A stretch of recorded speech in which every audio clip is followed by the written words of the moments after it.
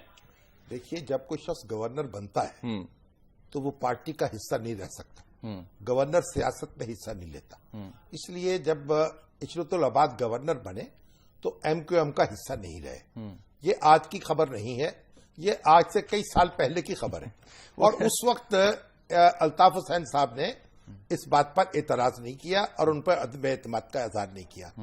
اب بھی اگر اب وہ ان سے جو فاصلہ پیدا کر رہے ہیں یا ان کو شکایت پیدا ہوئی ہے تو ان کو چاہیے کہ وہ اپنی وفاقی حکومت جو ہے اس کو ان کی نومینیشن واپس لے لیں. کہتے ہیں گورنر سندھ نے ماورائے عدالت قتل جو ہوئے یا غیر قانونی جو چھاپے مارے گئے ان کا نوٹس نہیں لیا، اس لیے ہم ان سے گورنر سندھ لگا کہ بہت ناراض ہیں ان سے. گورنر کا تو کوئی اختیار ہی نہیں ہے کہ وہ ان معاملات میں دخل دے، لیکن یہ ان کا اور گورنر کا معاملہ ہے.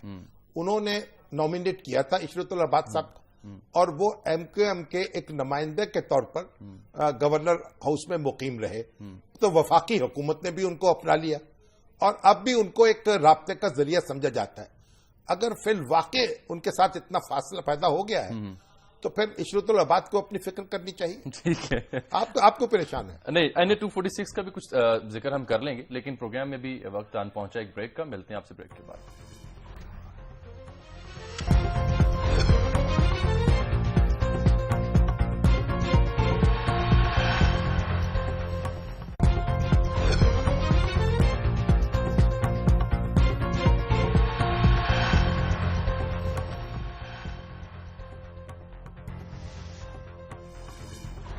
ویلکم بیک ناظرین. NA-246 کا ذکر کل کے پروگرام میں بھی تفصیلی کریں، کل الیکشن بھی ہونے جا رہا ہے، لیکن اب بڑھتے ہیں کرکٹ ٹیم کی بدترین کارکردگی کی جانب. اچھا ایک منٹ ٹھہر جی.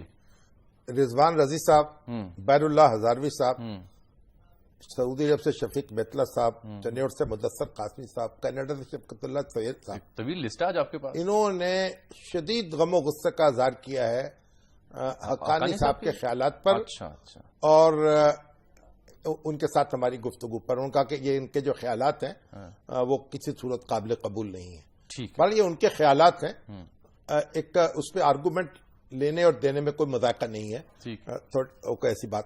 اچھا، اب اسی طرح سے دیکھیں گجرانوالا اور ساہی وال و مظفر گڑھ، یہاں سے شکایات آئی ہیں اغوا برائے تاوان کی. اچھا، اور سلطان برق صاحب نے مجھے ٹیلی فون کیا کہ ساہی وال اور مظفر گڑھ میں بتہ خور اور تاوان طلب کرنے والے بڑے سرگرم ہو چکے ہیں. گجرانوالا سے بھی ایک بڑے انڈسٹریلسٹ ہیں، اس نے یہی شکایت کی. اور یہاں کے جو CCPO حضرات ہیں انہیں چوکس ہونا چاہیے یہ تینوں مقامات کے، اور یہ شکایات لوگوں کی توجہ دینی چاہیے، وگرنہ پھر ان کے خلاف بھی کچھ حرکت میں آنا پڑے گا حکومت پنجاب. ٹھیک ہے. یہ مرزا سولنگی صاحب اب ماشاءاللہ ہمارے باقاعدہ ویور بنتے جا رہے ہیں. تو انہوں نے آج میسج کیا کہ شامی صاحب کو سلام، اور انہیں بتائیے کہ کل انہوں نے جس طرح سے وزیر اعظم کی طرف سے اردو زبان میں تقریر کرنے پر زور دیا، میں اس کا قائل ہوں، اور اس بات کو، اس موضوع کو اٹھانے پر انہیں خراج عقیدت. کیپٹن عمیر میاں نے آپ پر غم و غصے کا اظہار کیا. کیپٹن صاحب کا فرینک ہوتے جا رہے ہیں. میں نے کہا کوئی بات نہیں، آزادی میں ایسا ہی ہوتا ہے، انٹریکٹیو ہونا چاہیے، آزادی میں بہرے بےقرار ہے. ٹھیک ہے، آپ ذرا کرکٹ ٹیم کی کارکردگی کا بھی جائزہ لے لیں. شامی صاحب، یہ تاریخ میں پہلی بار ہوا ہے کہ قومی کرکٹ ٹیم پاکستان مسلسل 3 ایک روزہ میچز پوری سیریز بنگلہ دیش سے ہارنے جا رہی ہے. پہلے 2 میچز بنگلہ دیش جیت چکی، آج تیسرا میچ ہو رہا ہے اور وہ بھی 90% بنگلہ دیش جیت چکے ہیں. تو یہ انتہائی بدترین کارکردگی ہے تاریخ میں اگر دیکھا جائے. اور نئی ٹیم تھی اظہر علی قیادت میں، کپتان نے تو خود اچھا پرفارم کیا لیکن باقی پلیئرز کلک نہیں ہو سکے. اور بنگلہ دیش جو 9ویں نمبر پر آتی ہے ICC رینکنگ میں ٹاپ 10 میں، اس سے ہم اس طرح سے شکست کھا بیٹھے. اور خورشید شاہ صاحب نے اس کی رینکنگ زیادہ کر دی. ہاں، ہو جائے گی ابھی سیریز کے. دیکھ اصل میں بات یہ ہے کہ اب لوگ یہ کہہ رہے ہیں کہ جو سسٹم ہے نا ہمارا وہی خراب ہے، اس پورے پر نظر ثانی کی ضرورت ہے. یہ نامینیشنز کے ذریعے سے اور سیاسی مداخلت کے ذریعے سے، پسند ناپسند کے ذریعے سے جو تقرریاں ہوتی ہیں، یہ بات درست ہے. اس نے ہم نے ایک پورا ہنگامہ کر رکھا. ہر جگہ یہی صورتحال ہے. اور کہیں لوگوں کو جو پروفیشنلز ہیں ان کے ہاتھ میں معاملات نہیں دیے جاتے کہ وہ خود طے کریں، خود لیڈرشپ چنیں. جو کرکٹ کے لوگ ہیں وہ اپنے لیڈر خود چنیں اور وہ جواب دہ ہوں ان کے سامنے. اور اس طریقے کی جو انٹرونشنز ہیں انہیں ختم کیا جائے. تو بنیادی بات آج خورشید شاہ صاحب کا بڑا دلچسپ مکالمہ بھی ہوا اسپیکر قومی اسمبلی اسی موضوع پر. میں چاہتا ہوں اگر آپ بھی اور ناظرین وہ دیکھیے جی. ادھر کوئی پروفیشنل لگا دے جن کو علم ہو، جن کو پتا ہو کہ فلانے ملک کی پچ کون سی ہے، فلانے پچ کی ملک کی پچ سلو ہے، فاسٹ ہے، ادھر کے کھلاڑی کون ہے، ہمارے ہاں کون ہونا چاہیے. لیڈر آف دا اپوزیشن، آپ کو شاہ صاحب مبارک ہو. کل آپ کی 50ویں سالگرہ تھی. آپ کو 50ویں سالگرہ کل کی مبارک ہو. آپ کو کل 50ویں سالگرہ اپنی مبارک ہو. اللہ تعالیٰ آپ کو صحت اور زندگی. بڑی مہربانی آپ کی کہ میری عمر کو گولڈن جوبلی میں تبدیل کر دیا. نہیں پلیز نو کراس ٹاک. یہ عمر مجھے جو میرے پاس لکھی ہوئی میں نے وہاں سے دیکھ کے بتائیے. جی شاہ صاحب. میری الحمدللہ آپ کی بڑی مہربانی. مجھے اتنا ینگ بنا دیا. شاید میں بھی لگتا ہوں. ویسے میری 64 ایئر شروع ہوئی ہے ریکارڈ کو. آپ کے طور طریقے 50 والوں کے ہیں. جب 53 سال کے ہوئے تو 3 سال کا فرق ہے. وہ تو سرٹیفکیٹ بناتے ہوئے بھی ہو جاتا ہے. لیکن بہرحال اس کا خاصا اپنا شاہ صاحب ماشاءاللہ بہت جوان ہے، بلکہ نوجوان ہے. اور اگرچہ کہ بہت سے جو ہمارے تجزیہ کار ان پہ برستے رہتے ہیں اور کہ حکومت جو ہے اس کے لیے ذرا سافٹ ہے. شامی صاحب، 2 افسوسناک خبریں جن کا آج ذکر ہم کریں گے. ایک تو پاکستان جو مارکیٹنگ کا شعبہ ہے الیکٹرانک میڈیا اور پرنٹ میڈیا کا، اس سے تعلق ایک معروف نام مسعود حامد صاحب یہ ہم میں نہیں رہے. یہ دیکھیے یہ ڈان گروپ کے چیف تھے مارکیٹنگ کے. 28 سال سے وابستہ تھے اس شعبے میں اور APNS کے سیکرٹری جنرل بھی رہے. بہت ہی مرنجا مرنج، بہت سنجیدہ، بہت ذہین شخص تھے. اور ان کو سر میں گولی مار کر ہلاک کر دیا گیا. ابھی تک قاتلوں کا کچھ پتہ نہیں چل سکا یہ ٹارگٹ کلنگ ہے یا کیا ہے. یعنی اتنا افسوسناک واقعہ ہے کہ اس کی جتنی بھی مذمت کی جائے کم ہے. اب یہ سندھ حکومت پر اور رینجرز پر اور پولیس پر قرض ہے ہم سب کا، ہمارے پورے میڈیا کے لوگوں کا، کہ وہ ان کے قاتلوں کو پکڑے اور ان کو قانون کے حوالے کرے. اللہ تعالیٰ مسعود حامد صاحب کو جنت الفردوس میں جگہ دے. اور ان کے بچے جو ہیں، ایک بچہ اور ایک بچی جو ہے ان کی بیوہ، ان کے غم میں ہم برابر کے شریک ہیں، ان کے ادارے کے غم میں برابر کے شریک ہیں. اللہ تعالیٰ ان کی قبر جو ہے اس کو نور سے بھر دے. لیکن بنیادی بات یہ ہے کہ قاتل پکڑے جائیں، ان کو سزا ہو اور وہ کیفر کردار کو پہنچے. ہمارے دنیا ٹی وی کا پروگرام مذاکرات، اس کی شان، اس کا نام ڈی جے جو ہمارے محسن ہیں، محسن عباس ڈی جے جو ہیں، ان کی والدہ بھی چل بسی ہیں. کیا مطلب یعنی لوگوں کو وہ ہنساتے ہیں. اللہ تعالیٰ نے ان کو ایک بڑا ایک یعنی گلا دیا ہے کمال کا. اور کس طریقے سے وہ گاتے ہیں، پرفارم کرتے ہیں. اور وہ اس شو کی جان ہے. اور ان کی والدہ جو ہے وہ بھی فیصل آباد میں اللہ کو پیاری ہو گئیں اور بیمار تھیں کافی عرصے سے. اور ہم ان کے غم میں بھی برابر کے شریک ہیں. تعزیت کے لیے بھی وہاں حاضری ہوئی، آپ بھی گئے، میں بھی گیا. اور دیکھیں عجیب بات یہ تھی کہ محسن جو ہیں وہ فیصل آباد کے رہنے والے، اور یہاں ان کا 3 دن قیام ہوتا ہے لاہور میں جب ان کے پروگرام کی ریکارڈنگ ہوتی ہے. تو ان کی والدہ 3 دن کے لیے ان کے ساتھ لاہور آ جاتی تھی اور اپنے بیٹے کے ساتھ رہتی، اکلوتے بیٹے ان کے ساتھ رہتی تھی. اور پھر 3 دن کے بعد وہ فیصل آباد چلے جاتے تھے تو وہاں ان کے ساتھ ہوتی تھی.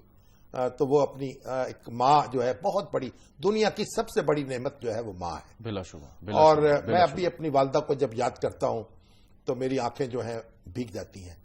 اور اللہ تعالیٰ جو ہے بس ان کی مغفرت کرے. آمین. اور ہمارے محسن جو ہے ہم ان کے غم میں برابر کے شریک ہیں، ان کے ساتھ ہیں اور ان کی مغفرت کے لیے دعاگو بھی ہیں. اقبال کی نظم ہے نا والدہ مرحومہ کی یاد میں، اس کا آخری شعر جو ہے وہ بڑا ضرب المثل بن گیا ہے. اور قبروں پہ لکھا جاتا ہے کتبوں میں کہ سبزہ آسماں تیری لہد پر شبنم افشانی کرے اور سبزہ نورستہ اس گھر کی نگہبانی کرے. ٹھیک ہے، ممتاز اقبال ملک صاحب ہیں راولپنڈی سے۔ السلام علیکم جی ملک صاحب۔ پروگرام کا وقت ختم، تو ذرا مختصر کیجیے گا بات۔ یہ کیا کہنا چاہ رہے ہیں ملک صاحب؟ آپ ملک صاحب ہلال کے ایڈیٹر ہیں، جو افواج پاکستان کا ترجمان، برسوں اس کے ایڈیٹر رہے، اب تو ریٹائر ہو چکے اور میرے کولیگ بھی تھے۔ اچھا ہاں ملک صاحب جی سر فرمائیے، آپ کیا کہنا چاہ رہے تھے؟ یہ سر اس کے اپنا الطاف حسین والی بات کیا نہیں، حقانی والی حقانی صاحب پر کچھ کہنا چاہتے ہیں؟ صاحب پر سب یہ ہے کہ ان کا تعلق حقانی صاحب کا تعلق تھا جنرل جہانگیر نصر اللہ سے، وہ انجینئر افسر تھے، اور ان کا چھوٹا بھائی جو ہے وہ انجینئر افسر تھا۔ چنانچہ انہوں نے آصف نواز صاحب نے ان کو پریشان کرنے کی کوشش کی، میاں آصف نواز کو۔ انہوں نے پریشان کرنے کی کوشش کی یا انہوں نے کوشش کی؟ نہیں سر، کوشش تو انہوں نے کی، ان لوگوں نے اس میں لڑائی اور گن کرائی۔ کوشش آصف نواز نے کرائی اس کو، میاں نواز شریف کو وہ کرانے کی۔ چلیے اب بات آپ کی بیچ میں رہ گئی، کیونکہ پروگرام کا وقت ملک صاحب ختم ہو چکا ہے۔ شام صاحب کل کوشش کریں گے ان کی بات پوری سن لیں۔ تو آج ناظرین سے زیادہ چاہتے ہیں، ملاقات ہوگی کل، تب تک کے لیے اللہ حافظ۔